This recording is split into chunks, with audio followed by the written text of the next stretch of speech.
Renz Abando na feature ng sikat na basketball media site na House of Highlights sa kanilang social media at sinabi pa nitong pwede daw sa NBA at ang papalit kay Coach Chot Reyes bilang isang head coach ng Gilas ating alamin. Pero bago natin pag-usapan yan ay wag po natin kalimutan mag-like at subscribe sa ating channel. Ilang weeks na lang nga at magsisimula na ang Asian Games sa China. Dahil nga sa pag-step down ni Coach Chot Reyes bilang head coach ng Gilas ay patuloy pa rin nga ang paghahanap ng SVP na papalit sa kanyang pwesto. Ayon naman sa nakalap ni Homer Saison ay strong contender daw dito si Coach Nenad Vucinic bilang papalit kay Coach Chot at para naman daw sa nalalapit na Asian Games ay isang head coach daw sa SMC ang hawak sa Gilas Pilipinas. Inilabas na din ang initial roster ng Gilas para sa Asian Games kung saan kasama dito sina Justin Brownlee, Ange Kwame, Scottie Thompson, Junmar Fajardo, Japet Aguilar, CJ Perez, Jamie Malonzo, Roger Pogoy, Kiefer Ravena, Chris Newsom, Calvin Optana at si Brandon Rosser. Ayon din sa isang news na available din daw ang KBL import na si Renz Abando para sa Asian Games. Unang ang makakalaban ng Gilas sa group stage ay ang Jordan,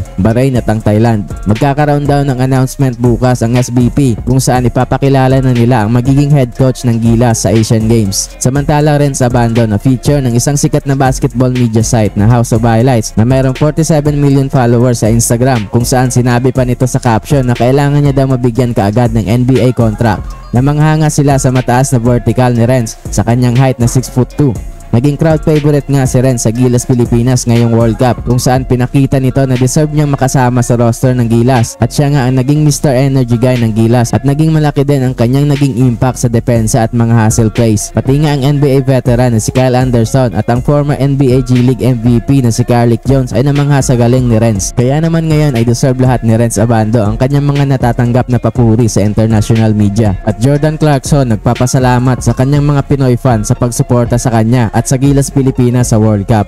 Ayon naman sa kanya ay hindi daw ito ang huli niyang pagsusuot ng Gilas jersey at magkikita-kita din daw tayo ulit sa sunod na international competition para i-represent ang Pilipinas. Sa ngayon nga ay magpapaalam muna siya dahil babalik na ito sa Amerika para magpahinga at mag-focus sa paparating na season ng NBA. Yun lamang po para sa videong ito.